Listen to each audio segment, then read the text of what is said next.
என் அன்பு பிள்ளையே, கணவனை இழந்த அல்லது கணவனை விட்டு பிரிந்த ஒரு பெண்ணால் உன்னுடைய வாழ்க்கையே இன்று சூனியமாகி நின்று கொண்டிருக்கிறது.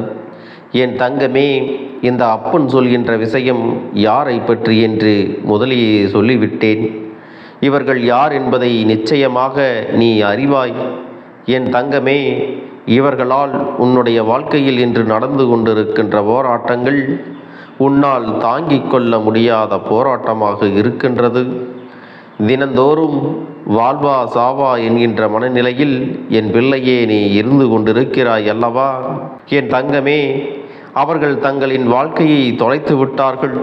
அதற்காக மற்றவர்களின் வாழ்க்கையை நன்றாக வாழ்வதில் அவர்களுக்கு விருப்பம் இல்லை.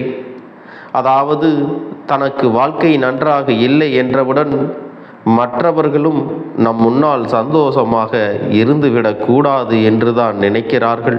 அவர்களுடைய வாழ்க்கை அவர்களுக்கு கேள்விக்குறியாக நிற்கும் பொழுது அவர்கள் முன்னால் இன்னொருவர் சந்தோஷமாக இருந்தால் அதை அவர்கள் மனது ஏற்றுக்கொள்ள மறுத்து நிற்கின்றது. என் பிள்ளையே, இவர்களை தேடி வேறெங்கும் நீ அலைய வேண்டாம். உன்னுடைய குடும்பத்தில் இருக்கின்ற ஒரு பெண்தான் அது. என் தங்கமே, அவர்கள் செய்ததில் பாதி தவறு பாதி சரி என்றுதான் உன் அப்பன் நான் உன்னிடத்தில் சொல்வேன். ஏனென்றால் உன் பக்கமும் சில தவறுகள் இருக்கின்றது. அப்பனே, என் மீது தவறா? நான் அப்படி என்ன செய்தேன்? எல்லோரும் நன்றாக இருக்க வேண்டும், அவர்களுடைய வாழ்க்கையும் நன்றாக இருக்க வேண்டும். இப்படி அவர்கள் வாழ்க்கை ஆகிவிட்டதே என்று நினைத்து நானும் தானே வருத்தப்பட்டேன்.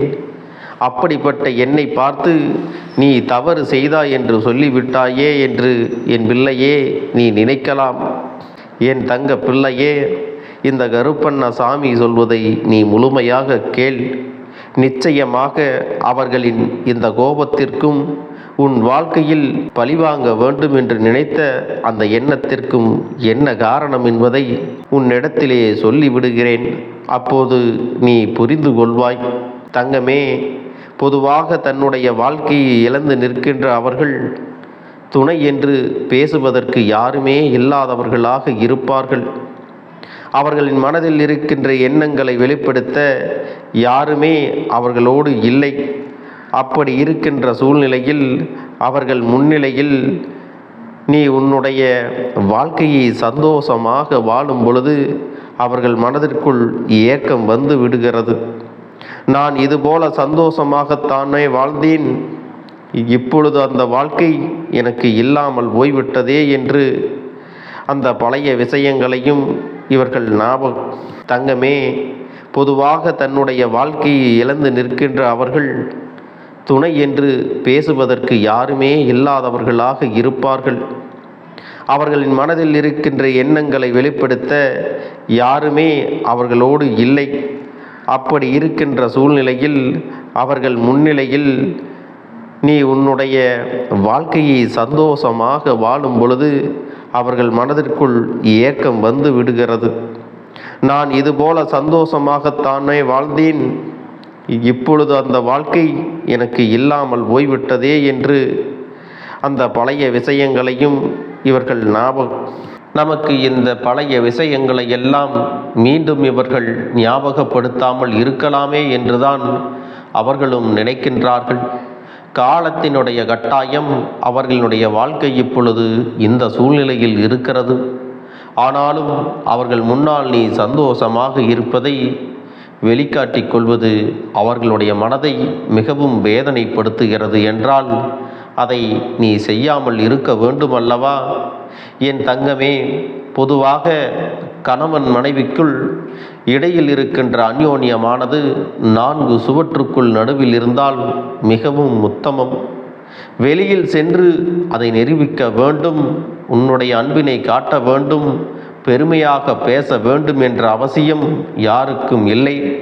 அதே நேரத்தில் இதை போன்று ஒருவருடைய வாழ்க்கை கேள்விக்குறியாக நிற்கும் பொழுது அவர் முன்னால் நின்று கொண்டு உன்னுடைய சந்தோஷங்களை நீ உணர்த்தினால் அது அவர்களை காயப்படுத்துவது மட்டுமல்லாமல் அவர்களின் மனதிற்குள் அது நிச்சயமாக பழிவாங்குகின்ற ஒரு தன்மையையும் ஒரு குணத்தையும் உருவாக்கி கொடுக்கும். ஏன் உனக்கு இது புரியவில்லை என்பதுதான் இந்த அப்பனுக்கு கோபமாக இருக்கிறது. என் தங்கமே, இன்னொரு விஷயத்தை பார்த்தால் அவர்கள் நினைக்கலாம், நம் வாழ்க்கைதான் நமக்கு இப்படி ஆகிவிட்டது, அவர்களாவது சந்தோஷமாக இருக்க வேண்டும் என்று பெருந்தன்மையோடாவது அவர்கள் இருந்திருக்க வேண்டாமா? ஆனால் அந்த பெருந்தன்மை அவர்களிடத்தில் இல்லை என்றால் குற்றம் உன்மீதும் திரும்பிவிடும் அல்லவா? நீ இந்த வாழ்க்கையை எப்படியெல்லாம் வாழ்கிறாய், நீ என்னவெல்லாம் செய்கிறாய் என்பதை கண்காணிப்பதே அவர்களுடைய வேலையாக மாறிவிட்டது. அது மட்டுமல்லாமல் நீ எங்கு செல்கிறாய், என்னவெல்லாம் செய்து கொண்டு இருக்கிறாய் என்று அவர்கள் எப்பொழுதும் உன்னை பற்றியேதான் சிந்தனை செய்து கொண்டு இருக்கிறார்கள். அத்தோடு அவர்கள் நிறுத்தி விடுவது கிடையாது. நீ என்ன செய்கிறாய், நீ இப்பொழுது என்னவெல்லாம் செய்து கொண்டிருக்கிறாய் என்பதையெல்லாம் பார்த்து உன்னை பற்றி மற்றவர்களிடத்தில் குறை சொல்வதையே அவர்களுடைய வேலையாக வைத்து கொண்டிருக்கிறார்கள்.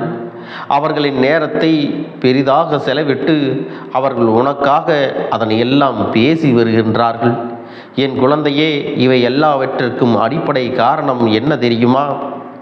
கணவனை இழந்த அல்லது விட்டு பிரிந்த அவர்களுக்கு நீ உறுதுணையாக நல்ல நட்பாக இருந்திருப்பாயானால் இத்தனை பிரச்சனைகள் உன் வாழ்க்கையில் வந்திருக்காது.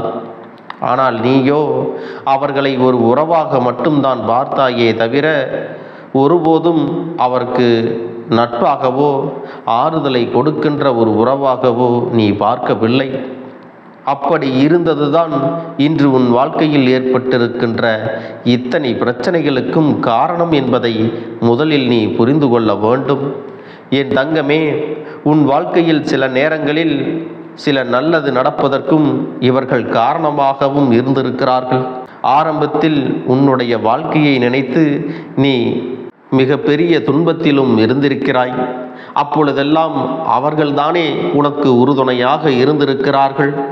ஆனால் இன்று அவர்களுடைய வாழ்க்கை தலைகீழாக மாறிய பொழுது அவர்களுக்கு என்ன செய்வது என்று தோன்றவில்லை. மனதளவில் பாதிக்கப்பட்டதனாலேயே என்னவோ உன்னுடைய சந்தோஷத்தை அவர்களால் ஏற்றுக்கொள்ள முடியவில்லை. அவர்கள் இந்த வாழ்க்கையை இப்போதே முடித்து கொள்ளலாம் என்று நினைத்த தருணங்களும் உண்டு. ஆனால் அவற்றையெல்லாம் இப்பொழுது தாண்டி வந்து எப்படியேனும் நாமும் நன்றாக வாழ்ந்துவிட வேண்டும் என்று நினைத்து கொண்டு அவர்கள் செய்கின்ற சில விஷயங்கள் தான் உனக்கு இப்போது பிரச்சனைகளாக வந்திருக்கிறது. அது மட்டுமல்ல என் தங்கமே, உன்னால் முடிந்த அளவிற்கு நீ ஆறுதலைத்தான் அவர்களுக்கு நீ கொடுக்க வேண்டுமே தவிர ஒருபோதும் அவர்கள் மனதில் காயங்களை ஏற்படுத்தும் விதமாக நீ நடந்து கொள்ளக்கூடாது. அதற்காக உன் அப்பன் உன் துணையோடு உன்னை சந்தோஷமாக இருக்கக்கூடாது என்றோ அவர்களிடத்தில் நேரத்தை செலவழிக்க கூடாது என்றோ நான் சொல்லவில்லை. அவர்கள் இருக்கின்ற இடத்தில் எந்த விதமான அந்யோன்யத்தையும் நீ காட்ட வேண்டாம் என்று தான் உன்னிடத்திலே சொல்கின்றேன். இந்த அப்பன் சொன்னது உனக்கு வேடிக்கையாக கூட இருக்கலாம். உன் கண்களை மூடி நீ ஒருமுறை இந்த அப்பன் சொன்னதை சிந்தித்துப் பார். இப்பொழுது அவர்கள் இருக்கின்ற இடத்தில் நீ இருக்கிறாய், நீ இருக்கின்ற இடத்தில் அவர்கள் இருக்கின்றார்கள் என்றால் ஒரே ஒரு நிமிடம் சிந்தித்துப் பார். யாரும் இல்லாத ஒரு மனநிலை, சுற்றி நம்மோடு இருந்த உறவுகள் எல்லாம் இல்லாமல் சென்று விட்டனர், தனி காட்டில் தவிக்க விட்டது போன்ற ஒரு உணர்வு எப்படி இருக்கும்? இப்படிப்பட்ட சூழ்நிலையில் அவர்களுக்கு அதிகமான வேதனை நிச்சயமாக ஏற்படும் அல்லவா? அதற்கு நாம் ஆறுதலாக மட்டும்தானே இருக்க வேண்டும். அந்த ஆறுதல் அவர்களுக்கு கிடைக்கவில்லை என்றால் அவர்களினுடைய எண்ணங்கள் மற்றவர்கள் மீது வெறுப்பாக திரும்பத்தானே செய்யும். நம் மீது யாரெல்லாம் அக்கறை காட்டுகிறார்கள் என்பதை தேடி தேடி அவர்கள் பார்த்து கொண்டிருக்கின்ற நேரத்தில் அவர்களின் மனதிற்கு நாம் நிம்மதியை தரும் விதமாக நம்முடைய செயல்கள் இருக்க வேண்டுமே தவிர ஒருபோதும் அவர்களின் மனதிற்கு வேதனைகளையும் காயங்களையும் தருவது போல நம்முடைய செயல்கள் இருந்துவிடக்கூடாது என்று என் பிள்ளையே நீ நினைக்க வேண்டும் அல்லவா? என் தங்கமே, ஒரு பக்கம் அவர்களிடத்தில் எத்தனை நியாயங்கள் இருந்தாலும் என் பிள்ளையின் வாழ்க்கையில் ஒரு மிகப்பெரிய சந்தோஷமே நம்முடைய துணையோடு இருக்கின்ற அந்த சந்தோஷம்தானே. அதிகபட்சமாக நேரம் கிடைக்க விட்டாலும் கிடைக்கின்ற நேரத்தில் சந்தோஷமாக சிரித்து பேசி மகிழ்வடைவதை கூட அவர்களால் ஏற்றுக்கொள்ள முடியாமல் இருப்பது எந்த அளவிற்கு அவர்களின் மனநிலை பாதிக்கப்பட்டிருக்கிறது என்பதை நமக்கு உணர்த்தி காட்டுகிறது அல்லவா. எல்லா சூழ்நிலைகளிலும் இந்த வாழ்க்கையை எப்படி இங்கு கடந்து வந்துவிட வேண்டும் என்றுதானே நீயும் போராடி கொண்டிருக்கிறாய். எத்தனையோ முறை இந்த வாழ்க்கையை விட்டு சென்று விடலாம் என்றும் நீ நினைத்திருக்கிறாய். அவர்களின் வாழ்க்கை இப்படி ஆகிவிட்டது என்பதற்காக நம்முடைய வாழ்க்கையும் நாம் தொலைத்துவிட வேண்டும் என்றல்லவா அவர்கள் நினைத்து கொண்டிருக்கிறார்கள் என்று என் பிள்ளையே நீ வேதனைப்படுகிறாய் அல்லவா. இல்லாததையும் பொல்லாததையும் சொல்லி இல்லத்திற்குள் நிம்மதியில்லாத ஒரு சூழ்நிலையை இப்பொழுது உருவாக்கி விட்டார்கள். அதனால் என் பிள்ளையினுடைய மனது படுகின்ற பாடு என்னவென்பதை இந்த கருப்பண்ண சாமியால் புரிந்து கொள்ள முடிகிறது. என் தங்கமே, இது நாள் வரையிலும் அவர்களினுடைய கெட்ட எண்ணங்களாகவே இருந்துவிட்டு போகட்டும்.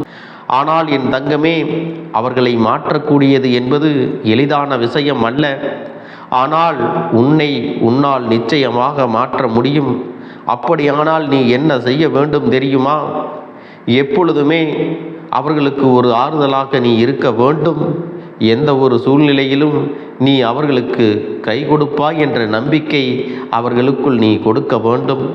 அந்த நம்பிக்கையை நீ கொடுக்கும் பொழுது அவர்கள் வாழ்க்கையை இனிமையாக இருக்கும். எந்த சூழ்நிலையிலும் தனக்கு துணையில்லையே என்ற ஏக்கம் அவர்களுக்குள் வராமல் மாறிவிடும். இந்த ஒரு மனநிலையை மட்டும் நீ அவர்களுக்கு கொடுப்பாயானால் அவர்கள் உன்னுடைய சந்தோஷத்தை கண்டு ஒரு நாளும் கோபமடைய மாட்டார்கள், ஒரு நாளும் ஏக்கமடைய மாட்டார்கள், ஒரு நாளும் பொறாமைப்படவும் மாட்டார்கள். நமக்குத்தான் இந்த நிலைமையே, அவர்களாவது சந்தோஷமாக இருக்கட்டும் என்றுதான் மனதார உன்னை நினைப்பார்கள்.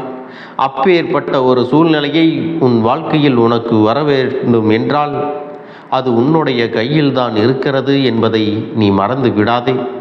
என் தங்க பிள்ளையே, இப்படிப்பட்டவர்கள் உன்னை சுற்றி இருக்கின்றார்கள் என்றால் நீ அவர்களுக்கு ஆறுதலாகவும் அரவணைப்பாகவும் இருந்து உன்னுடைய அன்பை நீ அவர்களுக்கு கொடுத்தால் போதும். உன்னுடைய குடும்பத்தில் இருக்கின்ற அத்தனை பிரச்சனைகளையும் அது சரி செய்துவிடும். என் அன்பு குழந்தைக்கு இந்த கருப்பண்ண சாமி சொன்ன வாக்கியங்கள் அனைத்தும் பொருந்தும்.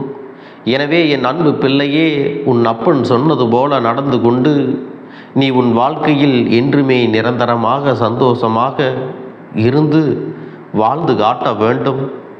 என் தங்க பிள்ளையே, இந்த கருப்பண்ண சாமியின் ஆசீர்வாதங்களும் அன்பும் துணையும் என்றென்றைக்கும் உனக்கு முழுமையாக கிடைத்து கொண்டே இருக்கும்.